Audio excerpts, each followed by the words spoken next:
ਸਤਨਾਮ ਵਾਹਿਗੁਰੂ ਸਾਹਿਬ ਜੀ।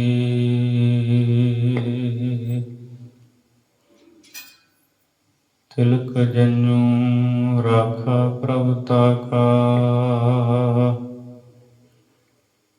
ਕੀਨੋ ਵੱਡੋ ਕਲੂ ਮਹਿ ਸਾਕਾ।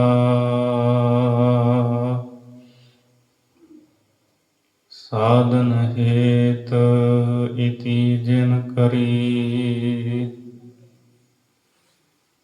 ਸੀਸ ਦੀਆ ਪਰ ਸੀਨਾ ਉਚਰੀ।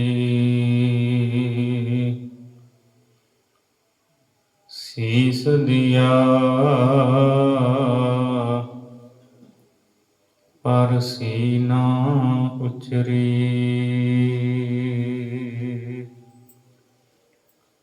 ਜੁਗੋ ਜੁਗ ਅਟਲ ਚਵਰ ਛਤਰ ਤਖਤ ਦੇ ਮਾਲਕ ਧੰਨ ਸ੍ਰੀ ਗੁਰੂ ਗ੍ਰੰਥ ਸਾਹਿਬ ਸੱਚੇ ਪਾਤਸ਼ਾਹ ਜੀ ਦੀ ਪਵਿੱਤਰ ਹਜ਼ੂਰੀ ਦੇ ਅੰਦਰ ਹਾਜ਼ਰੀਆਂ ਭਰ ਰਹੀ ਗੁਰੂ ਰੂਪ ਗੁਰੂ ਖਾਲਸਾ ਸਾਧ ਸੰਗਤ ਜੀ, ਆਪ ਜੀ ਪਿਛਲੇ ਕੁਝ ਦਿਨਾਂ ਤੋਂ ਧੰਨ ਗੁਰੂ ਤੇਗ ਬਹਾਦਰ ਸੱਚੇ ਪਾਤਸ਼ਾਹ ਜੀ ਦੇ ਸ਼ਹਾਦਤ ਦੇ ਪ੍ਰਸੰਗ ਨੂੰ ਸਰਵਣ ਕਰ ਰਹੇ ਹੋ। ਕੱਲ ਆਪ ਜੀ ਨੇ ਗੁਰੂ ਤੇਗ ਬਹਾਦਰ ਮਹਾਰਾਜ ਅਤੇ ਨਾਲ ਦੇ ਤਿੰਨਾਂ ਸਿੱਖਾਂ ਦੀ ਸ਼ਹਾਦਤ ਦੇ ਪ੍ਰਸੰਗ ਨੂੰ ਸਰਵਣ ਕੀਤਾ ਸੀ। ਆਓ ਇਸ ਤੋਂ ਅੱਗੇ ਦੀ ਵਿਚਾਰ ਸਤਿਗੁਰੂ ਪਾਤਸ਼ਾਹ ਜੀ ਦੀ ਕਿਰਪਾ ਦੇ ਨਾਲ ਕਰ ਸਕੀਏ। ਵਿਚਾਰ ਦੀ ਆਰੰਭ ਤੋਂ ਪਹਿਲਾਂ ਗੁਰਫਤਿਹ ਬੁਲਾਓ। ਵਾਹਿਗੁਰੂ ਜੀ ਕਾ ਖਾਲਸਾ, ਵਾਹਿਗੁਰੂ ਜੀ ਕੀ ਫਤਿਹ।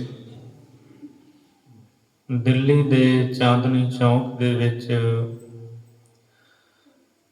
ਮਘਰ ਸੁਦੀ ਪੰਚਮੀ ਬਿਕਰਮੀ ਸੰਮਤ 1732 ਨੂੰ ਧੰਨ ਗੁਰੂ ਤੇਗ ਬਹਾਦਰ ਸੱਚੇ ਪਾਤਸ਼ਾਹ ਮਹਾਰਾਜ ਜੀ ਸ਼ਹੀਦ ਹੋ ਗਏ। ਜਿਸ ਵੇਲੇ ਸਤਿਗੁਰੂ ਦੀ ਸ਼ਹਾਦਤ ਹੋਈ ਹੈ, ਹਰ ਇਤਿਹਾਸਕਾਰ ਇਸ ਗੱਲ ਦਾ ਜ਼ਿਕਰ ਕਰਦਾ ਹੈ, ਬਹੁਤ ਤੇਜ਼ ਹਨੇਰੀ ਆਈ ਹੈ, ਧੂੜ ਕੰਕਰੀਟ ਆਕਾਸ਼ ਦੇ ਵਿੱਚ ਉੱਡੇ ਨੇ, ਕਿਸੇ ਨੂੰ ਕੁਝ ਦਿਸਦਾ ਨਹੀਂ, ਨਜ਼ਰ ਨਹੀਂ ਆਉਂਦਾ। ਲੋਕਾਂ ਦੀ ਭੀੜ ਜਿਹੜੀ ਆਈ ਹੋਈ ਸੀ ਉਹ ਵਾਪਸ ਘਰਾਂ ਨੂੰ ਮੁੜੀ ਹੈ ਤੇ ਇਸ ਭੀੜ ਦੇ ਵਿੱਚ ਇੱਕ ਗੁਰੂ ਕਾ ਪਿਆਰਾ ਸਿੱਖ ਹੈ ਜਿਹਦਾ ਨਾਮ ਹੈ ਭਾਈ ਜੈਤਾ। ਦਿੱਲੀ ਦਾ ਰਹਿਣ ਵਾਲਾ ਸੀ।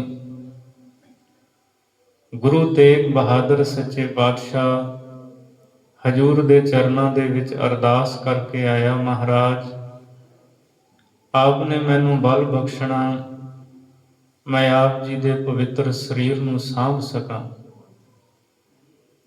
ਕਿੰਨੀ ਭਾਵਨਾ ਸੀ ਉਸ ਸਿੱਖ ਦੇ ਅੰਦਰ, ਜਿਹਨੂੰ ਆਪਣੀ ਕੋਈ ਪਰਵਾਹ ਨਹੀਂ, ਪਰ ਆਪਣੇ ਗੁਰੂ ਦੇ ਵਾਸਤੇ ਕਿਤੇ ਵੀ ਕੁਝ ਵਾਪਰ ਸਕਦਾ, ਕੁਝ ਹੋ ਸਕਦਾ ਹੈ ਕਿ ਮੇਰੇ ਗੁਰੂ ਦਾ ਸੀਸ ਨਾ ਰੁਲੇ। ਇਸ ਲਈ ਮਹਾਰਾਜ ਦੇ ਸੀਸ ਨੂੰ ਚੱਕਣ ਦਾ ਇਸਨੇ ਯਤਨ ਕੀਤਾ ਹੈ। ਜਦ ਬਹੁਤ ਜ਼ਿਆਦਾ ਧੂੜ ਕੰਕਰੀਟ ਉੱਡਿਆ, ਭਾਈ ਜੈਤਾ ਅੱਗੇ ਵਧਿਆ, ਗੁਰੂ ਤੇਗ ਬਹਾਦਰ ਮਹਾਰਾਜ ਜੀ ਦੇ ਸੀਸ ਨੂੰ ਸਿਪਾਹੀਆਂ ਦੀ ਨਜ਼ਰ ਤੋਂ ਓਹਲੇ ਹੁੰਦਿਆਂ ਹੋਇਆਂ ਮਹਾਰਾਜ ਦਾ ਸੀਸ ਚੁੱਕਿਆ ਹੈ ਤੇ ਕੋਲ ਜੋ ਬਸਤਰ ਲਿਆਂਦਾ ਹੋਇਆ ਸੀ ਉਸ ਬਸਤਰ ਦੇ ਵਿੱਚ ਗੁਰੂ ਤੇਗ ਬਹਾਦਰ ਮਹਾਰਾਜ ਜੀ ਦੇ ਸੀਸ ਨੂੰ ਲਪੇਟ ਲਿਆ। ਕੁਝ ਇਤਿਹਾਸਕਾਰਾਂ ਨੇ ਇੱਕ ਛਾਬੜੀ ਟੋਕਰੀ ਦਾ ਜ਼ਿਕਰ ਕੀਤਾ ਹੈ। ਸੱਚੇ ਪਾਤਸ਼ਾਹ ਜੀ ਦੇ ਸੀਸ ਨੂੰ ਚੁੱਕ ਕਰਕੇ ਸੀਨੇ ਨਾਲ ਲਾ ਲਿਆ ਤੇ ਵਾਹੋ ਦਾਹੀ ਉਸੇ ਵੇਲੇ ਤੇਜ਼ ਰਫ਼ਤਾਰ ਭਾਈ ਜੈਤਾ ਉੱਥੋਂ ਤੁਰ ਪਿਆ ਹੈ। ਆਨੰਦਪੁਰ ਸਾਹਿਬ ਗੁਰੂ ਗੋਬਿੰਦ ਰਾਏ ਸੱਚੇ ਪਾਤਸ਼ਾਹ ਜੀ ਦੇ ਕੋਲ ਗੁਰੂ ਤੇਗ ਬਹਾਦਰ ਮਹਾਰਾਜ ਜੀ ਦਾ ਸੀਸ ਪਹੁੰਚਾਉਣਾ ਹੈ।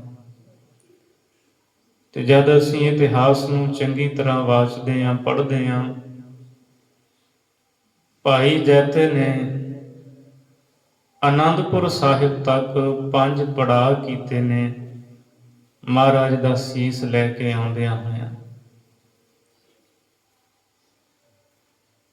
ਮਘਰ ਸੁਦੀ ਪੰਚਮੀ ਸ਼ਾਮ ਨੂੰ ਪਾਤਸ਼ਾਹ ਦੇ ਸੀਸ ਨੂੰ ਲੈ ਕੇ ਭਾਈ ਜੈਤਾ ਤੁਰਿਆ। ਸਾਰੀ ਰਾਤ ਤੁਰਦਾ ਰਿਹਾ। ਉਧਰ ਸਿਪਾਹੀਆਂ ਦੇ ਵਿੱਚ ਹਲਚਲ ਮੱਚੀ ਹੈ, ਕਿਉਂਕਿ ਭਾਈ ਲੱਖੀ ਸ਼ਾਹ ਵੀ ਸਤਿਗੁਰੂ ਦੇ ਧੜ ਨੂੰ ਲੈ ਗਏ ਸਨ। ਮਹਾਰਾਜ ਦਾ ਸੀਸ ਕਿੱਧਰ ਗਿਆ ਤੇ ਧੜ ਕਿੱਧਰ ਗਿਆ, ਭਾਲ ਕਰਦੇ ਨੇ। ਪਰ ਭਾਈ ਜੈਤਾ ਛੇਤੀ ਤੇਜ਼ ਚਾਲ ਤੁਰਦਾ ਹੈ, ਹਵਾ ਦੀ ਰਫ਼ਤਾਰ ਤੁਰਦਾ ਹੈ ਕਿ ਕੋਈ ਸਿਪਾਹੀ ਨਾ ਆ ਜਾਏ ਮੇਰੇ ਕੋਲੋਂ, ਮੇਰੇ ਗੁਰੂ ਦਾ ਸੀਸ ਨਾ ਖੋਹ ਲਵੇ। ਸਾਰੀ ਰਾਤ ਭਾਈ ਜੈਤਾ ਤੁਰਦਾ ਰਿਹਾ। ਇੱਕ ਥਾਂ ਹੈ, ਉਹਦਾ ਨਾਂ ਹੈ ਬਾਗਪਟ। ਅਗਲੇ ਦਿਨ ਸਵੇਰ ਤੱਕ ਭਾਈ ਜੈਤਾ ਬਾਗਪਟ ਪਹੁੰਚਿਆ ਹੈ। ਇੱਥੇ ਇੱਕ ਮੁਸਲਮਾਨ ਸੀ, ਸ਼ੇਖ ਹਜ਼ਰਤ ਵਾਉਦੀਨ, ਉਹਦੇ ਕੋਲ ਭਾਈ ਜੈਤਾ ਪੁੱਜਿਆ ਹੈ। ਸ਼ੇਖ ਹਜ਼ਰਤ ਵਾਉਦੀਨ ਨੇ ਵੇਖਿਆ ਕਿ ਕੋਈ ਗੁਰੂ ਦਾ ਸਿੱਖ ਹੈ। ਆਵਾਜ਼ ਮਾਰੀ, ਕੌਣ ਹੈ? ਭਾਈ ਜੈਤੇ ਨੇ ਕਿਹਾ, ਮੈਂ ਗੁਰੂ ਦਾ ਸਿੱਖ ਹਾਂ। ਤੇ ਵਾਉਦੀਨ ਕਹਿੰਦਾ, ਫਿਰ ਦੱਸ, ਜੇ ਤੂੰ ਗੁਰੂ ਦਾ ਸਿੱਖ ਹੈ, ਗੁਰੂ ਤੇਗ ਬਹਾਦਰ ਜੀ ਕਿੱਦਾਂ ਹਨ, ਕਿੱਥੇ ਹਨ? ਸੁਣਿਆ ਸੀ ਉਹ ਇੱਥੇ ਦਿੱਲੀ ਆਏ ਨੇ, ਉਹਨਾਂ ਨੂੰ ਗ੍ਰਿਫਤਾਰ ਕੀਤਾ ਗਿਆ ਸੀ। ਤੇ ਭਾਈ ਜੈਤਾ ਦੱਸਦਾ ਹੈ, ਹਾਂ, ਗੁਰੂ ਤੇਗ ਬਹਾਦਰ ਸੱਚੇ ਪਾਤਸ਼ਾਹ ਮਹਾਰਾਜ ਸ਼ਹੀਦ ਹੋ ਗਏ ਨੇ। ਆ ਵੇਖ, ਮੈਂ ਸਤਿਗੁਰੂ ਦਾ ਸੀਸ ਲੈ ਕਰਕੇ ਆਨੰਦਪੁਰ ਜਾ ਰਿਹਾ ਹਾਂ। ਹਜ਼ਰਤ ਵਾਉਦੀਨ ਨੇ ਪਾਤਸ਼ਾਹ ਦੇ ਸੀਸ ਦੇ ਦਰਸ਼ਨ ਕੀਤੇ, ਰੋ ਪਿਆ। ਮਹਾਰਾਜ ਸੱਚੇ ਪਾਤਸ਼ਾਹ, ਕਦੇ ਮਨ ਵਿੱਚ ਸੋਚਿਆ ਵੀ ਨਹੀਂ ਸੀ ਕਿ ਇਸ ਰੂਪ ਦੇ ਵਿੱਚ ਤੁਹਾਡੇ ਦੀਦਾਰ ਹੋਣਗੇ। ਸੱਚੇ ਪਾਤਸ਼ਾਹ ਦੇ ਸੀਸ ਨੂੰ ਹਜ਼ਰਤ ਵਾਉਦੀਨ ਨੇ ਸਿਜਦਾ ਕੀਤਾ, ਮੱਥਾ ਟੇਕਿਆ ਹੈ। ਤੇ ਇੱਥੇ ਭਾਈ ਜੈਤਾ ਕੁਝ ਸਮੇਂ ਰੁਕਿਆ ਹੈ। ਕੁਝ ਸਿੱਖ ਵਿਦਵਾਨ ਦੱਸਦੇ ਹੈ ਕਿ ਇੱਥੇ ਹੀ ਇੱਕ ਹਿੰਦੂ ਵੀਰ ਦਾ ਘਰ ਸੀ, ਭਾਈ ਕ੍ਰਿਸ਼ਨਪਾਲ। ਹਜ਼ਰਤ ਵਾਉਦੀਨ ਨੇ ਭਾਈ ਜੈਤੇ ਨੂੰ ਉਸ ਹਿੰਦੂ ਵੀਰ ਦੇ ਘਰੇ ਪਹੁੰਚਾ ਦਿੱਤਾ। ਭਾਈ ਕ੍ਰਿਸ਼ਨਪਾਲ ਨੇ ਭਾਈ ਜੈਤੇ ਦੀ ਸੇਵਾ ਕੀਤੀ, ਪ੍ਰਸ਼ਾਦਾ ਪਾਣੀ ਛਕਾਇਆ। ਭਾਈ ਜੈਤੇ ਨੂੰ ਪ੍ਰਸ਼ਾਦਾ ਤਾਂ ਕਿੱਥੇ ਸੁੱਝਦਾ ਸੀ, ਪਰ ਫਿਰ ਵੀ ਆਖਰ ਸਰੀਰ ਹੈ, ਲੰਮਾ ਪੈਂਡਾ ਹੈ, ਸਫ਼ਰ ਤੈਅ ਕਰਨਾ ਹੈ। ਭਾਈ ਕ੍ਰਿਸ਼ਨਪਾਲ ਦੇ ਕਹਿਣ ਤੇ ਭਾਈ ਜੈਤੇ ਨੇ ਕੁਝ ਪ੍ਰਸ਼ਾਦਾ ਛਕਿਆ ਹੈ। ਮਹਾਰਾਜ ਸੱਚੇ ਪਾਤਸ਼ਾਹ ਦੇ ਸੀਸ ਨੂੰ ਭਾਈ ਕ੍ਰਿਸ਼ਨਪਾਲ ਸਾਰੇ ਪਰਿਵਾਰ ਨੇ ਨਮਸਕਾਰ ਕੀਤੀ, ਮੱਥਾ ਟੇਕਿਆ। ਤੇ ਇੱਥੋਂ ਸਵੇਰੇ ਹੀ ਭਾਈ ਜੈਤਾ ਗੁਰੂ ਤੇਗ ਬਹਾਦਰ ਮਹਾਰਾਜ ਦੇ ਸੀਸ ਨੂੰ ਲੈ ਕੇ ਆਨੰਦਪੁਰ ਨੂੰ ਅਗਲੇ ਪੜਾਅ ਵਾਸਤੇ ਤੁਰ ਪਿਆ। ਪਹਿਲਾ ਪੜਾਅ ਇਹ ਬਾਗਪਟ ਕੀਤਾ ਸੀ। ਸਾਰਾ ਦਿਨ ਭਾਈ ਜੈਤਾ ਚੱਲਦਾ ਰਿਹਾ, ਬੜੀ ਤੇਜ਼ੀ ਦੇ ਨਾਲ, ਕਾਹਲੀ ਦੇ ਨਾਲ ਚੱਲਦਾ ਹੈ। ਕੰਡਿਆਂ ਨੂੰ, ਝਾੜੀਆਂ ਨੂੰ, ਜੰਗਲ ਨੂੰ ਲਿਤਾੜਦਾ ਹੋਇਆ ਜੰਗਲ ਰਸਤੇ ਜਾ ਰਿਹਾ ਹੈ। ਕੋਈ ਹਕੂਮਤ ਦੇ ਸਿਪਾਹੀ ਨਾ ਆ ਜਾਣ, ਮੇਰੇ ਕੋਲੋਂ ਸਤਿਗੁਰੂ ਦੇ ਸੀਸ ਨੂੰ ਨਾ ਖੋਹ ਲੈਣ। ਚੱਲਦਾ ਚੱਲਦਾ ਭਾਈ ਜੈਤਾ ਤਰਾਵੜੀ ਪਹੁੰਚਾ ਹੈ, ਕਰਨਾਲ ਦੇ ਨੇੜੇ। ਸ਼ਾਮ ਪੈ ਗਈ ਹੈ, ਸੂਰਜ ਢਲ ਚੁੱਕਾ ਹੈ। ਤੇ ਮਨ ਨੇ ਸੋਚਿਆ, ਮਨਾ, ਇੱਥੇ ਕੁਝ ਸਮਾਂ ਮੈਂ ਠਹਿਰ ਕੇ ਟਿਕ ਜਾਵਾਂ, ਵਿਸ਼ਰਾਮ ਕਰ ਲਵਾਂ। ਤੇ ਕੁਝ ਸਮਾਂ ਵਿਸ਼ਰਾਮ ਕਰਨ ਤੋਂ ਬਾਅਦ ਫਿਰ ਮੈਂ ਅਗਲੇ ਸਫ਼ਰ ਤੇ ਤੁਰ ਪਵਾਂਗਾ, ਸਤਿਗੁਰੂ ਦੇ ਸੀਸ ਨੂੰ ਲੈ ਕਰਕੇ। ਭਾਈ ਜੈਤਾ ਜਦ ਇੱਥੇ ਤਰਾਵੜੀ ਪੁੱਜਾ, ਇੱਥੇ ਇੱਕ ਭਾਵਨਾ ਵਾਲਾ ਸਿੱਖ ਸੀ, ਕੱਪੜੇ ਧੋਂਦਾ ਸੀ, ਧੋਬੀ ਸੀ। ਇਹਦਾ ਨਾਮ ਇਤਿਹਾਸਕਾਰਾਂ ਨੇ ਦੇਵਾ ਰਾਮ ਲਿਖਿਆ ਹੈ। ਇੱਥੇ ਜਦੋਂ ਜੰਗਲ ਕੰਡਿਆਂ ਨੂੰ ਮਿੱਧਦਾ ਹੋਇਆ ਅੱਗੇ ਛੱਪੜ ਦੇ ਕੰਢੇ ਆਇਆ ਭਾਈ ਜੈਤਾ, ਇੱਥੇ ਉਹ ਭਾਵਨਾ ਵਾਲਾ ਸਿੱਖ ਮਿਲਿਆ ਹੈ, ਦੇਵਾ ਰਾਮ। ਜਦ ਦੂਰੋਂ ਵੇਖਿਆ ਪੱਤਿਆਂ ਦੀ ਆਵਾਜ਼, ਕੋਈ ਝਾੜੀਆਂ ਦੇ ਵਿੱਚੋਂ ਸ਼ਖਸ ਅੱਗੇ ਵਧਦਾ ਪਿਆ ਹੈ। ਦੇਵਾ ਰਾਮ ਨੇ ਆਵਾਜ਼ ਦਿੱਤੀ, ਕੌਣ? ਭਾਈ ਜੈਤੇ ਨੇ ਕਿਹਾ, ਮੈਂ ਗੁਰੂ ਕਾ ਸਿੱਖ। ਕਿਉਂਕਿ ਇਉਂ ਲੱਗਦਾ ਸੀ ਆਵਾਜ਼ ਕਿਸੇ ਆਪਣੇ ਦੀ ਹੋਵੇ, ਕੋਈ ਜਾਣੀ ਪਛਾਣੀ ਹੋਵੇ। ਤੇ ਭਾਈ ਦੇਵਾ ਰਾਮ ਕਹਿੰਦਾ, ਜੇ ਤੂੰ ਗੁਰੂ ਕਾ ਸਿੱਖ ਹੈ ਤੇ ਇੱਥੇ ਇਸ ਵੇਲੇ ਝਾੜੀਆਂ ਦੇ ਵਿੱਚ ਕਿਉਂ, ਜੰਗਲ ਵਿੱਚ ਕਿਉਂ? ਭਾਈ ਜੈਤਾ ਨੇੜੇ ਆਇਆ ਤੇ ਭਾਈ ਜੈਤੇ ਨੇ ਕਿਹਾ, ਮੈਂ ਟਿਕਾਣਾ ਲੱਭਦਾ ਪਿਆ ਹਾਂ ਵੀ ਇੱਥੇ ਰੁਕ ਜਾਵਾਂ, ਕਿਤੇ ਕਿਸੇ ਸਿੱਖ ਦੇ ਘਰ ਰੁਕਾਂ। ਤੇ ਭਾਈ ਦੇਵਾ ਰਾਮ ਅੱਗੋਂ ਕਹਿੰਦਾ ਹੈ, ਮੈਂ ਗੁਰੂ ਕੇ ਸਿੱਖ ਨੂੰ ਇੱਥੇ ਝਾੜੀਆਂ ਦੇ ਵਿੱਚ ਕਿਵੇਂ ਇੱਥੇ ਤੂੰ ਠਹਿਰੇਂਗਾ? ਚੱਲ ਆ ਮੇਰੇ ਨਾਲ, ਮੇਰੇ ਘਰੇ ਆ। ਤੇ ਇਹ ਜਿਹੜਾ ਭਾਈ ਦੇਵਾ ਰਾਮ ਸਿੱਖ ਹੈ, ਭਾਵਨਾ ਵਾਲਾ, ਸਾਡੇ ਸਿੱਖ ਵਿਦਵਾਨ ਦੱਸਦੇ ਹੈ ਕਿ ਕਿਸੇ ਸਮੇਂ ਇਹ ਆਨੰਦਪੁਰ ਸਾਹਿਬ ਗੁਰੂ ਤੇਗ ਬਹਾਦਰ ਮਹਾਰਾਜ ਦੇ ਦਰਸ਼ਨ ਕਰਨ ਗਿਆ ਸੀ। ਤੇ ਸੱਚੇ ਪਾਤਸ਼ਾਹ ਦੇ ਦਰਸ਼ਨ ਕਰਕੇ, ਸੰਗਤ ਮਾਣ ਕੇ ਇਹਦੇ ਮਨ ਵਿੱਚ ਭਾਵਨਾ ਪੈਦਾ ਹੋਈ ਕਿ ਗੁਰੂ ਤੇਗ ਬਹਾਦਰ ਸੱਚੇ ਪਾਤਸ਼ਾਹ ਨੂੰ ਮੈਂ ਆਪਣੇ ਘਰੇ ਲੈ ਕੇ ਜਾਵਾਂ। ਸੱਚੇ ਪਾਤਸ਼ਾਹ ਮੈਨੂੰ ਘਰੇ ਪਹੁੰਚ ਕੇ ਦਰਸ਼ਨ ਦੇਣ, ਮੈਂ ਉੱਚੇ ਥਾਂ ਤੇ ਬਿਠਾਵਾਂਗਾ ਮਹਾਰਾਜ ਨੂੰ। ਤੇ ਜਦ ਆਨੰਦਪੁਰ ਤੋਂ ਮਹਾਰਾਜ ਦੇ ਉੱਥੇ ਦਰਸ਼ਨ ਕੀਤੇ, ਸੰਗਤ ਦੇ ਵਿੱਚ ਉੱਠਿਆ ਸਤਿਗੁਰੂ ਨੂੰ ਬੇਨਤੀ ਕਰਨ ਵਾਸਤੇ, ਪਰ ਫੇਰ ਮਨ ਵਿੱਚ ਸੋਚ ਕੇ ਕਿ ਮੈਂ ਅੱਤ ਦਾ ਗਰੀਬ ਹਾਂ, ਨਾਲ ਕਿੰਨੇ ਸਿੱਖ ਹੋਣਗੇ, ਮੈਂ ਕਿਵੇਂ ਸੇਵਾ ਕਰਾਂਗਾ, ਬੈਠ ਗਿਆ। ਦੂਜੀ ਵਾਰ ਫੇਰ ਉੱਠਿਆ, ਬੇਨਤੀ ਕਰਾਂ ਮਹਾਰਾਜ ਨੂੰ, ਪਰ ਫਿਰ ਹਿੰਮਤ ਨਾ ਪਈ। ਤੀਜੀ ਵਾਰ ਉੱਠਿਆ, ਬੈਠ ਗਿਆ। ਤੇ ਜਦ ਇਹ ਤੁਰਨ ਲੱਗਾ, ਗੁਰੂ ਤੇਗ ਬਹਾਦਰ ਮਹਾਰਾਜ ਨੇ ਆਵਾਜ਼ ਦੇ ਕੇ ਕਿਹਾ ਸੀ, ਸਿੱਖਾ ਕੀ ਗੱਲ ਹੈ, ਤੂੰ 3 ਵਾਰ ਉੱਠਿਆ ਕੁਝ ਕਹਿਣ ਵਾਸਤੇ, ਪਰ ਤੂੰ ਕਹਿ ਨਹੀਂ ਸਕਿਆ, ਕਾਰਨ ਕੀ? ਭਾਈ ਦੇਵਾ ਰਾਮ ਨੇ ਕਿਹਾ ਸੀ, ਪਾਤਸ਼ਾਹ ਮੈਂ ਘਰ ਦੇ ਵਿੱਚ ਤੁਹਾਡੇ ਦੀਦਾਰ ਕਰਨੇ ਚਾਹੁੰਦਾ ਹਾਂ। ਮਹਾਰਾਜ, ਘਰ ਦੇ ਵਿੱਚ ਅੱਤ ਦੀ ਗਰੀਬੀ ਹੈ ਤੇ ਮਨ ਇਹ ਸੋਚ ਕੇ ਆਪ ਨੂੰ ਬੇਨਤੀ ਹੀ ਨਹੀਂ ਕਰ ਸਕਿਆ ਕਿ ਮੈਂ ਆਪ ਦੀ ਕੀ ਸੇਵਾ ਕਰਾਂਗਾ। ਗੁਰੂ ਤੇਗ ਬਹਾਦਰ ਮਹਾਰਾਜ ਜੀ ਨੇ ਬਚਨ ਕਹੇ ਸਨ, ਦੇਵਾ ਰਾਮ ਸਮਾਂ ਬਣਿਆ, ਅਸੀਂ ਤੇਰੇ ਘਰ ਦੇ ਵਿੱਚ ਜ਼ਰੂਰ ਆਵਾਂਗੇ। ਸਿੱਖ ਦੇ ਅੰਦਰ ਦੀ ਇਹ ਭਾਵਨਾ ਸੀ ਦੇਵਾ ਰਾਮ ਦੀ, ਮਹਾਰਾਜ ਸੱਚੇ ਪਾਤਸ਼ਾਹ ਗੁਰੂ ਤੇਗ ਬਹਾਦਰ ਜੀ ਮੇਰੇ ਘਰ ਦੇ ਵਿੱਚ ਆਣ, ਮੈਂ ਸਤਿਗੁਰੂ ਨੂੰ ਵਸਤਰ ਭੇਟ ਕਰਾਂਗਾ। ਇਹਨੇ ਇੱਕ ਚਾਦਰ ਤਿਆਰ ਕਰਕੇ ਰੱਖੀ ਸੀ ਸਤਿਗੁਰੂ ਤੇਗ ਬਹਾਦਰ ਜੀ ਨੂੰ ਭੇਟ ਕਰਨ ਵਾਸਤੇ। ਇੱਕ ਸੋਹਣਾ ਪਲੰਘ ਬਣਾਇਆ ਸੀ, ਮਹਾਰਾਜ ਆਉਣਗੇ, ਸੱਚੇ ਪਾਤਸ਼ਾਹ ਨੂੰ ਮੈਂ ਇਸ ਪਲੰਘ ਦੇ ਉੱਤੇ ਬਿਰਾਜਮਾਨ ਕਰਾਵਾਂਗਾ। ਅੱਜ ਜਦ ਭਾਈ ਜੈਤਾ ਸਤਿਗੁਰੂ ਦੇ ਸੀਸ ਨੂੰ ਸੀਨੇ ਦੇ ਨਾਲ ਲਾ ਕਰਕੇ ਤੁਰਿਆ ਜਾ ਰਿਹਾ ਹੈ, ਇਸ ਭਾਵਨਾ ਵਾਲੇ ਸਿੱਖ ਭਾਈ ਦੇਵਾ ਰਾਮ ਤਰਾਵੜੀ ਉੱਥੇ ਮਿਲਾਪ ਹੋਇਆ ਹੈ। ਆ ਸਿੱਖਾ, ਤੂੰ ਰਾਤ ਕਿੱਥੇ ਟਿਕੇਂਗਾ? ਇੱਥੇ ਜੰਗਲ ਦੇ ਵਿੱਚ ਝਾੜੀਆਂ ਨੇ, ਇੱਥੇ ਕੋਈ ਸਿਰ ਢੱਕਣ ਨੂੰ ਥਾਂ ਨਹੀਂ। ਆ ਮੇਰੇ ਘਰ ਦੇ ਵਿੱਚ ਆ, ਮੈਂ ਤੈਨੂੰ ਆਪਣੇ ਘਰ ਦੇ ਵਿੱਚ ਨਿਵਾਸ ਦੇਵਾਂਗਾ। ਗੁਰੂ ਕੇ ਸਿੱਖ ਨੂੰ ਉਥੋਂ ਆਪਣੇ ਕੱਪੜੇ ਜਿਹੜੇ ਧੋਂਦਾ ਸੀ ਦੇਵਾ ਰਾਮ, ਪੰਡ ਬੰਨ੍ਹ ਕੇ ਸਿਰ ਤੇ ਚੁੱਕੇ ਤੇ ਭਾਈ ਜੈਤੇ ਨੂੰ ਆਪਣੇ ਨਾਲ ਲੈ ਕੇ ਤੁਰ ਪਿਆ। ਤੁਰੇ ਜਾਂਦੇ ਨੇ ਘਰ ਨੂੰ, ਗੱਲਾਂ ਬਾਤਾਂ ਕਰਦੇ ਜਾਂਦੇ ਐ।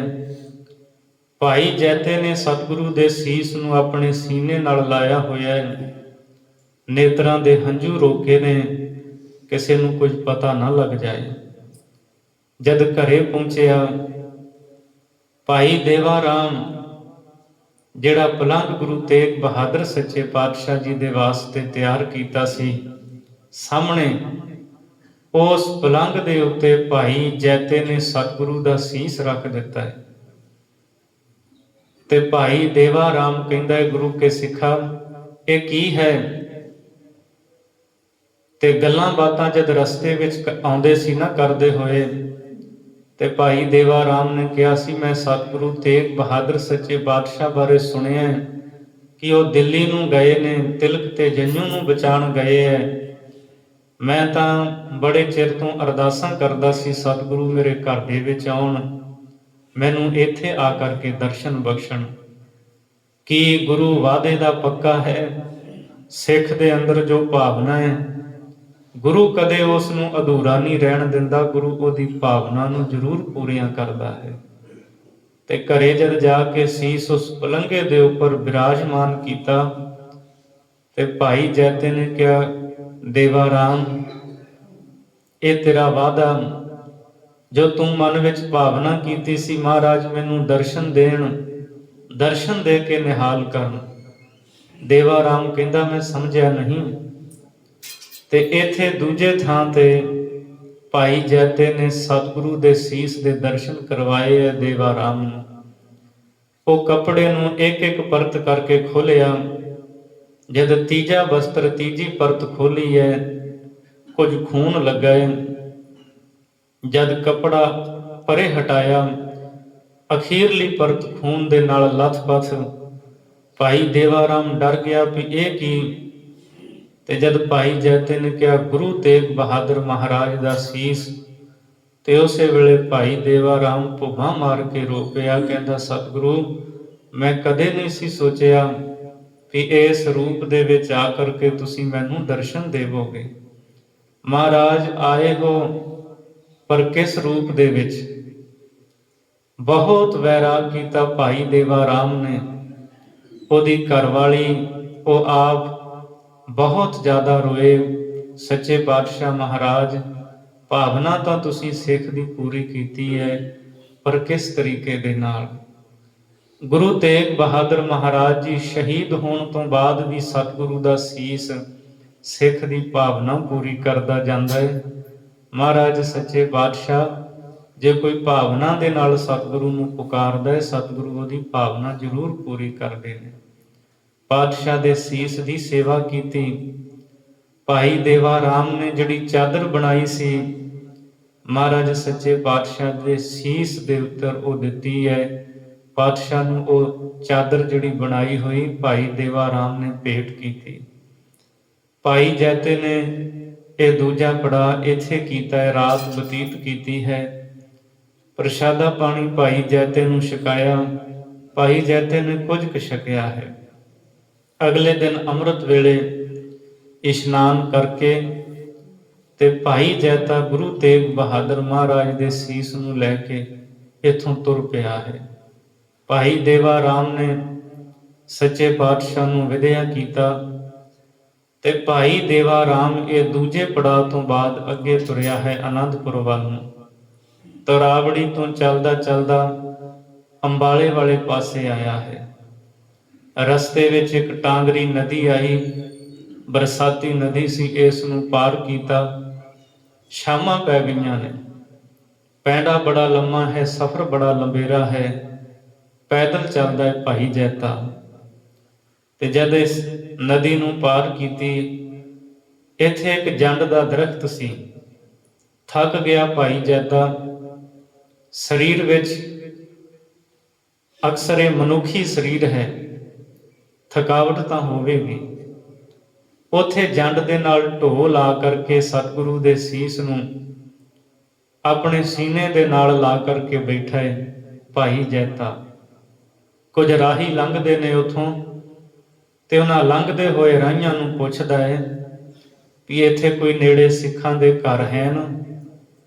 ਤੇ ਲੰਘਦੇ ਹੋਏ ਰਾਹੀਆਂ ਨੇ ਦੱਸਿਆ ਵੀ ਹਾਂ, ਇੱਥੇ ਕੁਝ ਸਿੱਖ ਰਹਿੰਦੇ ਨੇ, ਤੂੰ ਕੈਂਥ ਮਾਜਰੀ ਚਲਿਆ ਜਾ ਤੇ ਉੱਥੇ ਰਾਮਦਾਸੀਏ ਕੁਝ ਪਰਿਵਾਰ ਰਹਿੰਦੇ ਨੇ, ਉੱਥੇ ਤੂੰ ਵਿਸ਼ਰਾਮ ਕਰ ਸਕਦਾ ਹੈ।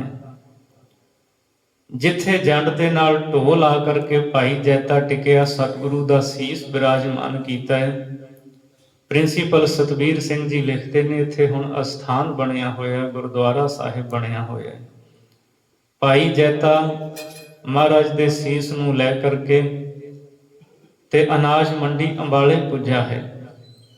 ਇੱਥੇ ਰਾਮਦਾਸੀਏ ਜਿਹੜੇ ਪਰਿਵਾਰ ਸਨ, ਉੱਥੇ ਭਾਵਨਾ ਵਾਲਾ ਇੱਕ ਸਿੱਖ ਸੀ, ਉਹਦਾ ਨਾਮ ਸੀ ਰਾਮਦੇਵ। ਪਹਿਲਾ ਜਿਹੜਾ ਤਰਾਵੜੀ ਮਿਲਿਆ ਉਹ ਦੇਵਾ ਰਾਮ ਸੀ, ਇਹ ਸੀ ਰਾਮਦੇਵ।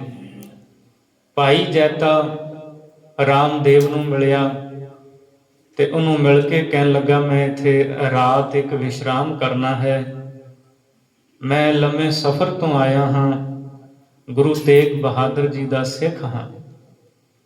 ਤੇ ਰਾਮਦੇਵ ਕਹਿਣ ਲੱਗਾ, ਤੂੰ ਗੁਰੂ ਤੇਗ ਬਹਾਦਰ ਦਾ ਸਿੱਖ ਹੈ, ਦੱਸ ਸਤਿਗੁਰੂ ਤਾਂ ਸਾਡੇ ਵਾਸਤੇ ਦਿੱਲੀ ਗਏ ਹੋਏ ਨੇ, ਮਹਾਰਾਜ ਸੱਚੇ ਪਾਤਸ਼ਾਹ ਜੀ ਦਾ ਕੀ ਹਾਲ ਹੈ? ਸੁਣਿਆ ਉੱਥੇ ਦਿੱਲੀ ਔਰੰਗਜ਼ੇਬ ਗੁਰੂ ਤੇਗ ਬਹਾਦਰ ਮਹਾਰਾਜ ਜੀ ਨੂੰ ਉਹਨੇ ਕੈਦ ਕੀਤਾ ਹੋਇਆ ਹੈ। ਤੇ ਭਾਈ ਜੈਤਾ ਮਹਾਰਾਜ ਦੇ ਸੀਸ ਨੂੰ ਆਪਣੇ ਕੋਲ ਬੁੱਕਲ ਦੇ ਵਿੱਚ ਸੀਨੇ ਦੇ ਨਾਲ ਲਾਇਆ ਹੋਇਆ ਰਾਮਦੇਵ ਨੂੰ ਕਹਿੰਦਾ, ਚੱਲ ਘਰੇ ਚੱਲ, ਫਿਰ ਘਰੇ ਚੱਲ ਕੇ ਮੈਂ ਸਾਰੀ ਗੱਲਬਾਤ ਤੈਨੂੰ ਦੱਸਾਂਗਾ। ਜਦ ਘਰੇ ਪਹੁੰਚੇ ਨੇ ਤੇ ਭਾਈ ਜੈਤੇ ਨੇ ਦੱਸਿਆ ਵੀ ਆ ਵੇਖ, ਗੁਰੂ ਤੇਗ ਬਹਾਦਰ ਸੱਚੇ ਪਾਤਸ਼ਾਹ ਦਿੱਲੀ ਸ਼ਹੀਦ ਹੋ ਗਏ ਨੇ ਤੇ ਮੈਂ ਉਹਨਾਂ ਦਾ ਸੀਸ ਲੈ ਕਰਕੇ ਆਨੰਦਪੁਰ ਜਾ ਰਿਹਾ ਹਾਂ। ਭਾਈ ਰਾਮਦੇਵ ਨੇ ਤੱਕਿਆ, ਦਰਸ਼ਨ ਕੀਤੇ, ਤਾਹਾਂ ਮਾਰ ਕੇ ਰੋ ਪਿਆ। ਸੱਚੇ ਪਾਤਸ਼ਾਹ ਜੀ ਮਹਾਰਾਜ ਕਦੇ ਵੀ ਮਨ ਵਿੱਚ ਖਿਆਲ ਤੱਕ ਨਹੀਂ ਸੀ ਆਇਆ ਕਿ ਆਪ ਇਸ ਤਰ੍ਹਾਂ ਆ ਕਰਕੇ ਮੈਨੂੰ ਦਰਸ਼ਨ ਦੇਵੋਗੇ। ਸਾਰੇ ਪਰਿਵਾਰ ਨੇ ਭਾਈ ਜੈਤੇ ਦੀ ਸੇਵਾ ਕੀਤੀ, ਮਹਾਰਾਜ ਸੱਚੇ ਪਾਤਸ਼ਾਹ ਦੇ ਸੀਸ ਦੀ ਸੇਵਾ ਕਰਦੇ ਰਹੇ। ਕੱਪੜੇ ਦਾ ਬਣਾ ਕੇ ਚੌਰ ਸਾਰੀ ਰਾਤ ਸਤਿਗੁਰੂ ਦੇ ਸੀਸ ਦੇ ਉੱਤੇ ਚੌਰ ਕਰਦੇ ਰਹੇ। ਇਹ ਤੀਜਾ ਪੜਾਅ ਭਾਈ ਜੈਤੇ ਨੇ ਅੰਬਾਲੇ ਕੀਤਾ। ਅਗਲੇ ਦਿਨ ਫਿਰ ਸਵੇਰੇ ਭਾਈ ਜੈਤਾ ਸਤਿਗੁਰੂ ਤੇਗ ਬਹਾਦਰ ਜੀ ਦੇ ਸੀਸ ਨੂੰ ਲੈ ਕੇ ਜੰਗਲੀ ਰਸਤੇ ਰਾਹੀਂ ਆਨੰਦਪੁਰ ਸਾਹਿਬ ਵੱਲ ਨੂੰ ਤੁਰਦਾ ਰਿਹਾ। ਤੇ ਅਗਲੇ ਦਿਨ ਚਲਦਿਆਂ ਚਲਦਿਆਂ ਚੰਡੀਗੜ੍ਹ ਜੀਰਕਪੁਰ ਦੇ ਨੇੜੇ ਇੱਕ ਅਸਥਾਨ ਹੈ ਗੁਰਦੁਆਰਾ ਸਾਹਿਬ, ਦਾ ਨਾਂ ਹੈ ਨਾਭਾ ਸਾਹਿਬ। ਇੱਥੇ ਗੁਰੂ ਗੋਬਿੰਦ ਸਿੰਘ ਸਾਹਿਬ ਮਹਾਰਾਜ ਜੀ ਨੇ ਵੀ ਚਰਨ ਪਾਏ ਤੇ ਗੁਰੂ ਤੇਗ ਬਹਾਦਰ ਮਹਾਰਾਜ ਜੀ ਨੇ। ਜੀਰਕਪੁਰ ਦੇ ਨੇੜੇ ਹੈ ਇਹ ਅਸਥਾਨ। ਮੈਂ ਇਸ ਅਸਥਾਨ ਦੇ ਦਰਸ਼ਨ ਕੀਤੇ ਹੈ। ਹਰ ਸਾਲ ਸੰਤ ਗਿਆਨੀ ਗੁਰਬਚਨ ਸਿੰਘ ਖਾਲਸਾ ਪਿੰਡਰਾਂ ਵਾਲਿਆਂ ਵੇਲੇ ਤੋਂ 1 ਮਹੀਨਾ ਸਾਰਾ ਜਥਾ ਇੱਥੇ ਜਾਂਦਾ ਹੈ। 1 ਮਹੀਨਾ ਕਥਾ ਕੀਰਤਨ ਪ੍ਰਚਾਰ ਹੁੰਦਾ ਹੈ। ਸੰਗਤਾਂ ਭਾਵਨਾ ਦੇ ਨਾਲ ਇੱਥੇ ਜੁੜਦੀਆਂ ਨੇ। ਸੋਹਣਾ ਗੁਰਦੁਆਰਾ, ਸੋਹਣਾ ਸਰੋਵਰ ਬਣਿਆ ਹੋਇਆ ਹੈ। ਇੱਥੇ ਉਦੋਂ ਇੱਕ ਫਕੀਰ ਸੀ, ਦਰਗਾਹੀ ਸ਼ਾਹ ਫਕੀਰ। ਜਦ ਭਾਈ ਜੈਤਾ ਮਹਾਰਾਜ ਦਾ ਸੀਸ ਲੈ ਕੇ ਇੱਥੇ ਪੁੱਜਿਆ, ਆਲੇ ਦੁਆਲੇ ਚਾਰੇ ਪਾਸੇ ਜੰਗਲ ਹੀ ਜੰਗਲ ਸੀ। ਬਹੁਤ ਘੱਟ ਰਾਹੀ ਇੱਥੋਂ ਲੰਘਦੇ ਸਨ ਤੇ ਇਹ ਫਕੀਰ ਦਰਗਾਹੀ ਸ਼ਾਹ ਜੰਗਲ ਵਿੱਚ ਰਹਿ ਕਰਕੇ ਇਬਾਦਤ ਕਰਦਾ ਹੁੰਦਾ ਸੀ। ਤੇ ਜਦ ਝਾੜੀਆਂ ਦੇ ਵਿੱਚ ਭਾਈ ਜੈਤਾ ਅੱਗੇ ਲੰਘਿਆ, ਫਕੀਰ ਨੇ ਆਵਾਜ਼ ਦਿੱਤੀ, ਕੌਣ? ਭਾਈ ਜੈਤੇ ਨੇ ਕਿਹਾ, ਮੈਂ। ਤੇ ਦਰਗਾਹੀ ਸ਼ਾਹ ਫਕੀਰ ਕਹਿੰਦਾ ਹੈ, ਵੇਖਣ ਤੋਂ ਤੂੰ ਲੱਗਦਾ ਹੈ ਗੁਰੂ ਦਾ ਸਿੱਖ ਹੈ। ਭਾਈ ਜੈਤਾ ਕਹਿੰਦਾ, ਹਾਂ ਮੈਂ ਗੁਰੂ ਤੇਗ ਬਹਾਦਰ ਮਹਾਰਾਜ ਜੀ ਦਾ ਸਿੱਖ ਹਾਂ। ਤੇ ਉਹ ਬਜ਼ੁਰਗ ਫਕੀਰ ਸੀ ਦਰਗਾਹੀ ਸ਼ਾਹ। ਭਾਈ ਜੈਤੇ ਨੂੰ ਕਹਿੰਦਾ, ਕਿੱਥੇ ਚੱਲਿਆ ਹੈ? ਆਨੰਦਪੁਰ ਚੱਲਿਆ ਹਾਂ। ਜੇ ਆਨੰਦਪੁਰ ਚੱਲਿਆ ਤੇ ਜਾ ਕਰਕੇ ਸਤਿਗੁਰੂ ਨੂੰ ਕਹੀਂ, ਮਹਾਰਾਜ ਇਹ ਬੁੱਢਾ ਫਕੀਰ ਅਰਦਾਸਾਂ ਕਰਕੇ ਤੁਹਾਨੂੰ ਚੇਤੇ ਕਰਦਾ ਹੈ, ਗੁਰੂ ਤੇਗ ਬਹਾਦਰ ਮਹਾਰਾਜ ਜੀ ਨੂੰ ਸੁਨੇਹਾ ਦੇਵੀ, ਮੈਨੂੰ ਦਰਸ਼ਨ ਜ਼ਰੂਰ ਦੇਣਾ ਕਰਕੇ। ਤੇ ਭਾਈ ਜੈਤੇ ਨੇ ਘੁੱਟ ਕੇ ਆਪਣੇ ਸੀਨੇ ਨੂੰ ਫੜਿਆ, ਮੈਂ ਕਿਵੇਂ ਦੱਸਾਂ, ਜਿਸ ਗੁਰੂ ਦੇ ਦੀਦਾਰਿਆਂ ਨੂੰ ਤੂੰ ਚਾਹੁੰਦਾ ਹੈ, ਉਸ ਗੁਰੂ ਦਾ ਸੀਸ ਲੈ ਕੇ ਤਾਂ ਮੈਂ ਆਨੰਦਪੁਰ ਨੂੰ ਜਾ ਰਿਹਾ ਹਾਂ। ਭਾਈ ਜੈਤਾ ਫਕੀਰ ਦੇ ਨੇੜੇ ਹੋਇਆ। ਇਹ ਦਰਗਾਹੀ ਸ਼ਾਹ ਫਕੀਰ, ਇਹਦੀ ਇੱਕ ਝੌਂਪੜੀ ਸੀ, ਕੱਖਾਂ ਦੀ ਇਹਦੀ ਝੁੱਗੀ ਸੀ। ਤੇ ਉਸ ਕੱਖਾਂ ਦੀ ਛੰਨ ਵਿੱਚ ਭਾਈ ਜੈਤੇ ਨੂੰ ਲੈ ਗਿਆ। ਕਹਿੰਦਾ, ਆ ਮੈਂ ਤੈਨੂੰ ਇੱਥੇ ਰਾਤ ਦਾ ਨਿਵਾਸ ਬਖਸ਼ਦਾ ਹਾਂ। ਤੇ ਅੰਦਰ ਜਾ ਕਰਕੇ ਭਾਈ ਜੈਤੇ ਨੇ ਮਹਾਰਾਜ ਦਾ ਸੀਸ ਜੋ ਸੰਭਾਲਿਆ ਹੋਇਆ ਹੈ, ਫਕੀਰ ਕਹਿੰਦਾ, ਲਿਆ ਕੀ ਹੈ ਇੱਥੇ ਤੇਰੇ ਕੋਲ? ਭਾਈ ਜੈਤਾ ਕਹਿੰਦਾ, ਇਹ ਉਹ ਹੈ ਜੋ ਜਿੰਦ ਵਾਰ ਕੇ ਵੀ ਨਹੀਂ ਦਿੱਤਾ ਜਾ ਸਕਦਾ। ਕਹਿੰਦਾ, ਐਸਾ ਕਿਹੜਾ ਖਜ਼ਾਨਾ ਹੈ? ਭਾਈ ਜੈਤਾ ਕਹਿੰਦਾ, ਗੁਰੂ ਤੇਗ ਬਹਾਦਰ ਮਹਾਰਾਜ ਦਾ ਸੀਸ ਹੈ। ਇਹ ਫਕੀਰ ਭੁੱਬਾਂ ਮਾਰ ਕੇ ਰੋ ਪਿਆ, ਸਤਿਗੁਰੂ ਮੈਂ ਤੁਹਾਨੂੰ ਚੇਤੇ ਕਰਦਾ ਸੀ, ਪਰ ਮਹਾਰਾਜ ਸੱਚੇ ਪਾਤਸ਼ਾਹ ਇਕੱਲਾ ਆਪ ਦਾ ਸੀਸ ਆਇਆ। ਪਾਤਸ਼ਾਹ ਜੀ, ਕਦੇ ਵੀ ਮਨ ਵਿੱਚ ਐਸੀ ਗੱਲ ਹੀ ਪੈਦਾ ਨਹੀਂ ਸੀ ਹੋਈ ਕਿ ਤੁਸੀਂ ਇਸ ਰੂਪ ਵਿੱਚ ਆ ਕੇ ਮੈਨੂੰ ਦਰਸ਼ਨ ਦੇਵੋਗੇ। ਇਸ ਦਰਗਾਹੀ ਸ਼ਾਹ ਫਕੀਰ ਨੇ ਸਾਰੀ ਰਾਤ ਸਤਿਗੁਰੂ ਦੇ ਸੀਸ ਦੀ ਸੇਵਾ ਕੀਤੀ। ਕਦੇ ਮਹਾਰਾਜ ਦੇ ਮਸਤਕ ਨੂੰ ਸਾਫ਼ ਕਰਦਾ ਹੈ, ਪਾਤਸ਼ਾਹ ਦੇ ਪਵਿੱਤਰ ਕੇਸਾਂ ਨੂੰ ਸਾਫ਼ ਕਰਦਾ, ਕੰਘਾ ਕਰਦਾ ਹੈ। ਸਾਰੀ ਰਾਤ ਕੱਪੜੇ ਦਾ ਚੌਰ ਬਣਾ ਕਰਕੇ ਮਹਾਰਾਜ ਦੇ ਸੀਸ ਦੇ ਉੱਪਰ ਇਹ ਚੌਰ ਕਰਦਾ ਰਿਹਾ। ਭਾਈ ਜੈਤੇ ਨੇ ਇਹ ਚੌਥਾ ਪੜਾਅ ਨਾਭਾ ਸਾਹਿਬ ਕੀਤਾ ਹੈ। ਤੇ ਅਗਲੇ ਦਿਨ ਫਿਰ ਇੱਥੋਂ ਸਤਿਗੁਰੂ ਪਾਤਸ਼ਾਹ ਦੇ ਸੀਸ ਨੂੰ ਲੈ ਕੇ ਭਾਈ ਜੈਤਾ ਤੁਰਨ ਲੱਗਾ। ਤੇ ਤੁਰਦਿਆਂ ਹੋਇਆਂ ਦਰਗਾਹੀ ਸ਼ਾਹ ਫਕੀਰ ਨੇ ਕਿਹਾ ਸੀ, ਭਾਈ ਜੈਤੇ ਗੁਰੂ ਕੇ ਸਿੱਖਾ, ਇਹ ਸਰੀਰ ਮੇਰਾ ਹੁਣ ਬਿਰਧ ਹੋ ਚੁੱਕਾ ਹੈ। ਗੁਰੂ ਤੇਗ ਬਹਾਦਰ ਸੱਚੇ ਪਾਤਸ਼ਾਹ ਦੇ ਸੁਪੁੱਤਰ ਗੁਰੂ ਗੋਬਿੰਦ ਰਾਏ ਨੂੰ ਕਹੀਂ, ਮਹਾਰਾਜ ਸੱਚੇ ਪਾਤਸ਼ਾਹ, ਉਹਨਾਂ ਚਿਰ ਤੱਕ ਮੈਂ ਇਹ ਸਰੀਰ ਨਹੀਂ ਤਿਆਗਣਾ ਜਦੋਂ ਤੱਕ ਤੁਸੀਂ ਇੱਥੇ ਆ ਕੇ ਮੈਨੂੰ ਦਰਸ਼ਨ ਨਹੀਂ ਬਖਸ਼ਦੇ। ਸਤਿਗੁਰੂ ਨੂੰ ਕਹੀਂ, ਮਹਾਰਾਜ ਮੈਨੂੰ ਆ ਕੇ ਇੱਥੇ ਦਰਸ਼ਨ ਦੇਣ।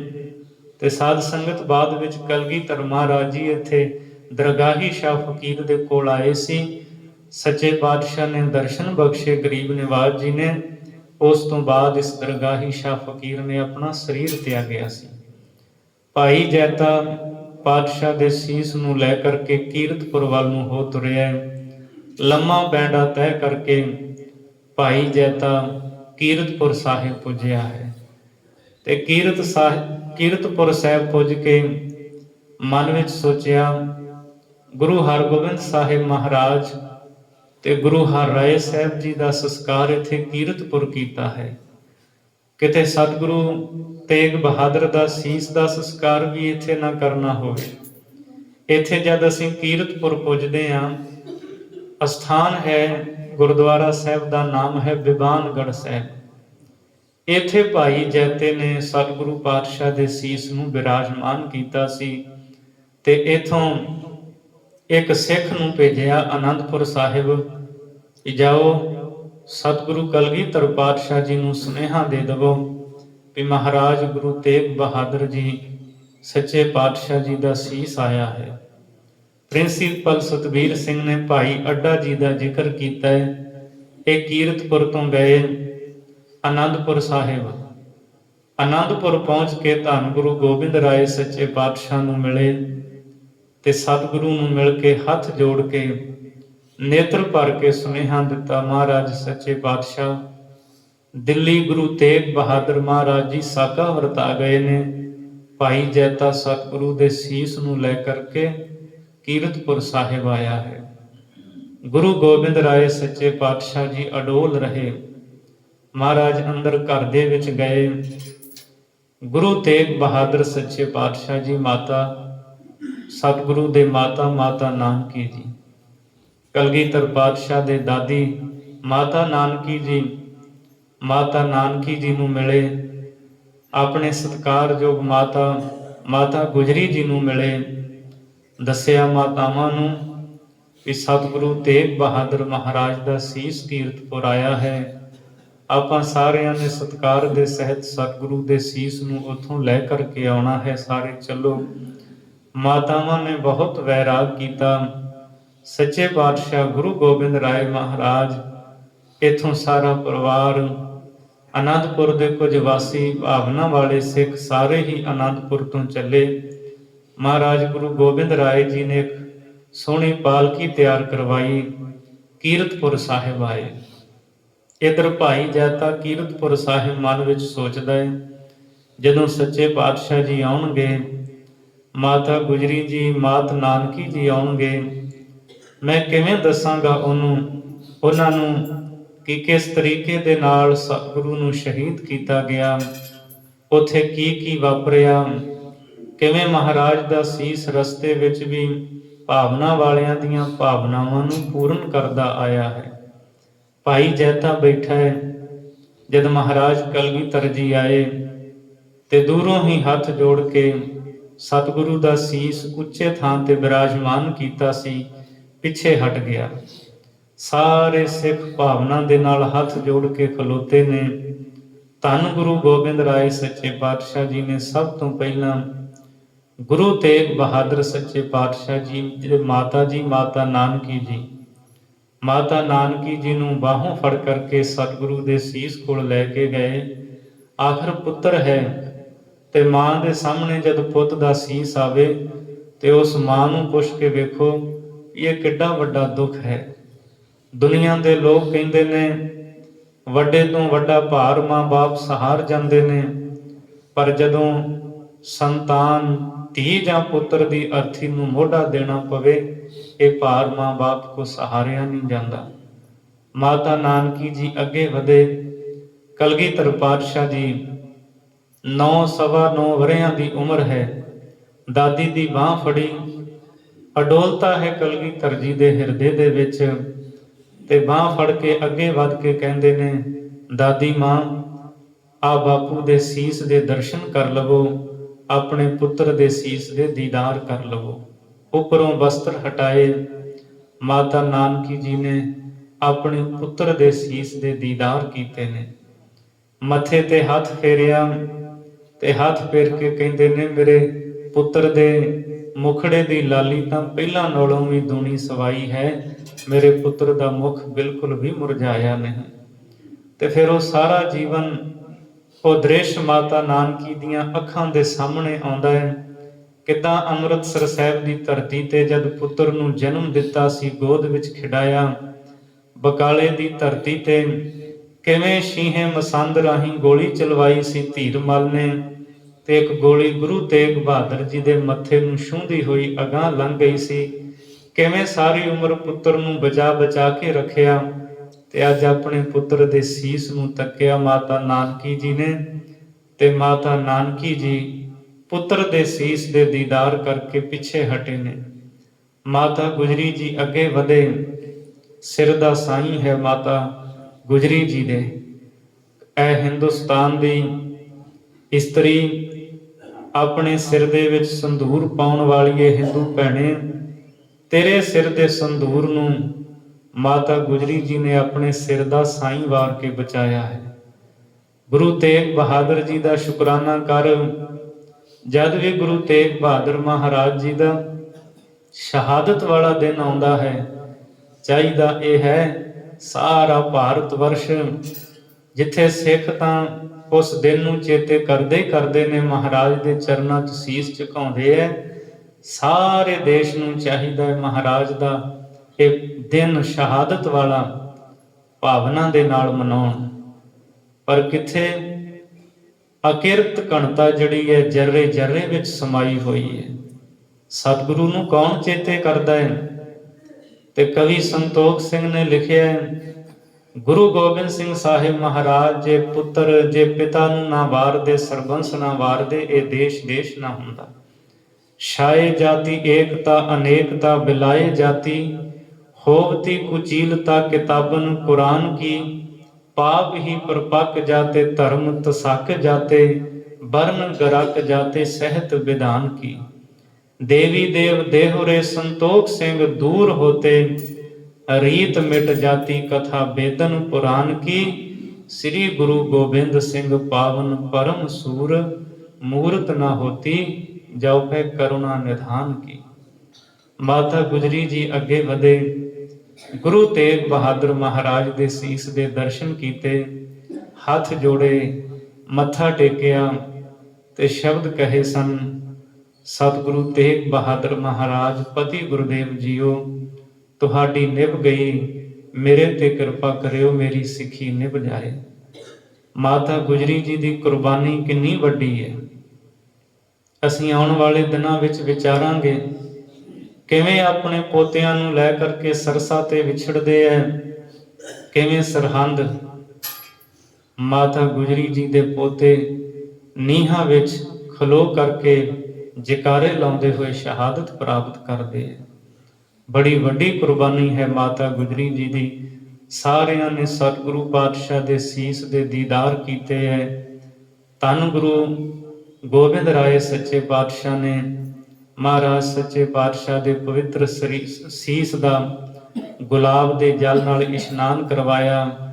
ਨਵੇਂ ਵਸਤਰਾਂ ਦੇ ਵਿੱਚ ਸੀਸ ਨੂੰ ਵਿਰਾਜਮਾਨ ਕੀਤਾ ਤੇ ਇੱਥੋਂ ਸੁੰਦਰ ਪਾਲਕੀ ਦੇ ਵਿੱਚ ਗੁਰੂ ਤੇਗ ਬਹਾਦਰ ਮਹਾਰਾਜ ਦੇ ਸੀਸ ਨੂੰ ਵਿਰਾਜਮਾਨ ਕਰਕੇ ਸੰਗਤਾਂ ਕੀਰਤਨ ਕਰਦੀਆਂ ਹੋਈਆਂ ਕੀਰਤਪੁਰ ਸਾਹਿਬ ਦੀ ਧਰਤੀ ਤੋਂ ਆਨੰਦਪੁਰ ਸਾਹਿਬ ਲਿਆਂਦਾ।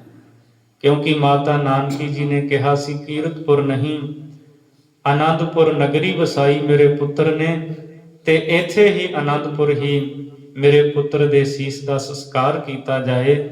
ਮੈਂ ਉਸ ਥਾਂ ਤੇ ਜਾ ਕੇ ਨਮਸਕਾਰ ਕਰਿਆ ਕਰਾਂਗੀ। ਸਰੀਰ ਮੇਰਾ ਬਿਰਧ ਹੋ ਚੁੱਕਾ ਹੈ, ਕੀਰਤਪੁਰ ਆਇਆ ਨਹੀਂ ਜਾਇਆ ਕਰਨਾ ਮੇਰੇ ਕੋਲੋਂ। ਸਤਿਗੁਰੂ ਦੇ ਸੀਸ ਨੂੰ ਆਨੰਦਪੁਰ ਸਾਹਿਬ ਲਿਆਂਦਾ। ਅੱਜ ਵੀ ਤੁਸੀਂ ਜਾਓ ਆਨੰਦਪੁਰ ਸਾਹਿਬ, ਤਖਤ ਸਾਹਿਬ ਦੇ ਨੇੜੇ ਉਹ ਅਸਥਾਨ ਹੈ ਸੀਸਗੰਜ। ਦੋ ਅਸਥਾਨ ਨੇ, ਦਿੱਲੀ ਜਿੱਥੇ ਸਤਿਗੁਰੂ ਦੀ ਸ਼ਹਾਦਤ ਹੋਈ ਗੁਰਦੁਆਰਾ ਸੀਸਗੰਜ ਸਾਹਿਬ, ਤੇ ਦੂਜਾ ਆਨੰਦਪੁਰ ਸਾਹਿਬ ਜਿੱਥੇ ਮਹਾਰਾਜ ਦੇ ਸੀਸ ਦਾ ਸੰਸਕਾਰ ਕੀਤਾ। ਇੱਥੇ ਚੰਦਨ ਦੀ ਚਿਖਾ ਸਜਾਈ ਗਈ, ਸਤਿਗੁਰੂ ਦੇ ਸੀਸ ਨੂੰ ਉੱਪਰ ਵਿਰਾਜਮਾਨ ਕੀਤਾ ਗਿਆ। ਭਾਈ ਜੈਤਾ ਨਾਲ ਹੈ, ਅਰਦਾਸ ਬੇਨਤੀ ਕੀਤੀ ਤੇ ਕਲਗੀਧਰ ਪਾਤਸ਼ਾਹ ਮਹਾਰਾਜ ਚਿਖਾ ਨੂੰ ਚੰਡਾ ਲਾਉਣ ਵੇਲੇ ਭਾਈ ਜੈਤੇ ਨੂੰ ਆਵਾਜ਼ ਮਾਰਦੇ ਨੇ, ਭਾਈ ਜੈਤਿਆ ਤੂੰ ਪਿੱਛੇ ਨਹੀਂ, ਤੂੰ ਫਰਜ਼ ਨਿਭਾਇਆ ਪੁੱਤਰ ਵਾਲਾ, ਆ ਮੇਰੇ ਨਾਲ ਆ। ਹਜੂਰ ਕਲਗੀਧਰ ਜੀ ਨੇ ਆਪ ਚਿਖਾ ਨੂੰ ਚੰਡਾ ਲਾਇਆ। ਗੁਰੂ ਤੇਗ ਬਹਾਦਰ ਸੱਚੇ ਪਾਤਸ਼ਾਹ ਦਾ ਸੀਸ ਦਾ ਸੰਸਕਾਰ ਆਨੰਦਪੁਰ ਸਾਹਿਬ ਦੀ ਧਰਤੀ ਤੇ ਕੀਤਾ ਤੇ ਭਾਈ ਜੈਤੇ ਨੂੰ ਆਪਣੀ ਗਲਵਕੜੀ ਦੇ ਵਿੱਚ ਲੈ ਕੇ, ਸੀਨੇ ਨਾਲ ਲੈ ਕੇ ਸਤਿਗੁਰੂ ਨੇ ਕਿਹਾ ਸੀ, ਰੰਗ ਰੇਟੇ ਗੁਰੂ ਕੇ ਬੇਟੇ, ਤੂੰ ਗੁਰੂ ਦਾ ਪੁੱਤਰ ਹੈ। ਵੈਸੇ ਤਾਂ ਸਾਰੇ ਸਿੱਖ ਗੁਰੂ ਦੇ ਪੁੱਤਰ ਨੇ, ਪਰ ਸਭ ਤੋਂ ਪਹਿਲਾਂ ਇੱਕ ਤਾਂ ਸਤਿਗੁਰੂ ਦੀ ਬਿੰਦੀ ਸੰਤਾਨ ਹੈ। ਚਾਰ ਸਾਹਿਬਜ਼ਾਦੇ, ਖਾਲਸਾ ਗੁਰੂ ਗੋਬਿੰਦ ਸਿੰਘ ਮਹਾਰਾਜ ਦਾ ਨਾਦੀ ਪੁੱਤਰ ਹੈ। ਪਰ ਸਤਿਗੁਰੂ ਨੇ ਜਿਨ੍ਹਾਂ ਨੂੰ ਰਸਨਾ ਤੋਂ ਕਿਹਾ, ਲਿਖ ਕੇ ਦਿੱਤਾ। ਸਾਹਿਬਜ਼ਾਦਿਆਂ ਤੋਂ ਵੀ ਪਹਿਲਾਂ ਭਾਈ ਜੈਤੇ ਨੂੰ ਰੰਗ ਰੇਟੇ ਗੁਰੂ ਕੇ ਬੇਟੇ, ਇਹ ਬਚਨ ਸਤਿਗੁਰੂ ਨੇ ਬਖਸ਼ਿਸ਼ ਦਿੱਤੀ, ਇਹ ਖਿਤਾਬ ਦਿੱਤਾ। ਗਨੀ ਖਾਂ ਨਬੀ ਖਾਂ ਨੂੰ ਜਿੱਥੇ ਲਿਖ ਕੇ ਦਿੱਤਾ ਸੀ, ਮੈਂ ਲਿਖ ਕੇ ਦਿੰਦਾ ਹਾਂ ਇਹ ਮੇਰੇ ਪੁੱਤਰ ਨੇ। ਕਿਉਂਕਿ ਮਹਾਰਾਜ ਜਦੋਂ ਮਾਛੀਵਾੜੇ ਤੋਂ ਗੁਰੂ ਗੋਬਿੰਦ ਸਿੰਘ ਜੀ ਜਾਂਦੇ ਹੈ ਪੁੱਛ ਦਾ ਪੀਰ ਬਣ ਕੇ, ਤੇ ਇਹਨਾਂ ਨੇ ਸੇਵਾ ਕੀਤੀ ਸੀ ਵਾਹਿਗੁਰੂ ਨਬੀ ਖਾਂ ਤੇ ਗਨੀ ਖਾਂ, ਤਾਂ ਉਹਨਾਂ ਨੂੰ ਵੀ ਮਹਾਰਾਜ ਨੇ ਪੁੱਤਰ ਦਾ ਖਿਤਾਬ ਦਿੱਤਾ ਸੀ। ਸਤਿਗੁਰੂ ਦੇ ਚਾਰ ਸਾਹਿਬਜ਼ਾਦੇ ਖਾਲਸਾ ਪੁੱਤਰ ਭਾਈ ਜੈਤੇ ਨੂੰ ਸਭ ਤੋਂ ਪਹਿਲਾਂ ਇਹ ਖਿਤਾਬ ਮਿਲਿਆ। ਗੁਰੂ ਗੋਬਿੰਦ ਸਿੰਘ ਸਾਹਿਬ ਮਹਾਰਾਜ ਸਤਿਗੁਰੂ ਜੀ ਨੇ ਸਰਬੰਸ ਵਾਰਿਆ। ਭਾਈ ਜੈਤਾ ਸਤਿਗੁਰੂ ਦੇ ਸੀਸ ਨੂੰ ਇੱਥੇ ਆਨੰਦਪੁਰ ਲੈ ਕੇ ਆਇਆ। ਜਦੋਂ ਵੀ ਕਦੇ ਅਸੀਂ ਜਾਂਦੇ ਹਾਂ ਆਨੰਦਪੁਰ ਸਾਹਿਬ, ਜਿੱਥੇ ਗੁਰੂ ਤੇਗ ਬਹਾਦਰ ਜੀ ਦੇ ਸੀਸ ਦਾ ਸੰਸਕਾਰ ਕੀਤਾ ਗਿਆ, ਉੱਥੇ ਦਰਸ਼ਨ ਜ਼ਰੂਰ ਕਰਿਆ ਕਰੋ, ਅਰਦਾਸ ਕਰਿਆ ਕਰੋ, ਸੱਚੇ ਪਾਤਸ਼ਾਹ ਕਿਰਪਾ ਕਰੋ, ਸਿੱਖੀ ਸਿਦਕ ਤੇ ਭਰੋਸੇ ਦੀ ਸਾਨੂੰ ਦਾਤ ਬਖਸ਼ੋ। ਸਤਿਗੁਰੂ ਰਹਿਮਤ ਕਰਨ। ਆਪ ਸਰਬੱਤ ਸੰਗਤਾਂ ਨੇ ਭਾਵਨਾ ਦੇ ਨਾਲ ਟਿਕ ਕਰਕੇ ਗੁਰੂ ਇਤਿਹਾਸ ਨੂੰ ਸੁਣਦੇ ਹੋ, ਸਾਰਿਆਂ ਦਾ ਹਾਰਦਿਕ ਤੌਰ ਤੇ ਧੰਨਵਾਦ ਹੈ। ਇਸ ਤੋਂ ਅੱਗੇ ਭਾਈ ਲੱਖੀ ਸ਼ਾਹ ਕਿਵੇਂ ਸਤਿਗੁਰੂ ਦੇ ਧੜ ਦਾ ਸੰਸਕਾਰ ਕਰਦੇ ਨੇ, ਉਹ ਆਪਾਂ ਕੱਲ ਦੇ ਦੀਵਾਨਾਂ ਵਿੱਚ ਸਰਵਣ ਕਰਾਂਗੇ। ਭੁੱਲਾਂ ਦੀ ਖਿਮਾ ਬਖਸ਼ਣੀ ਜੀ। ਫਤਿਹ ਬੁਲਾਓ। ਵਾਹਿਗੁਰੂ ਜੀ ਕਾ ਖਾਲਸਾ, ਵਾਹਿਗੁਰੂ ਜੀ ਕੀ ਫਤਿਹ। ਉਠਾ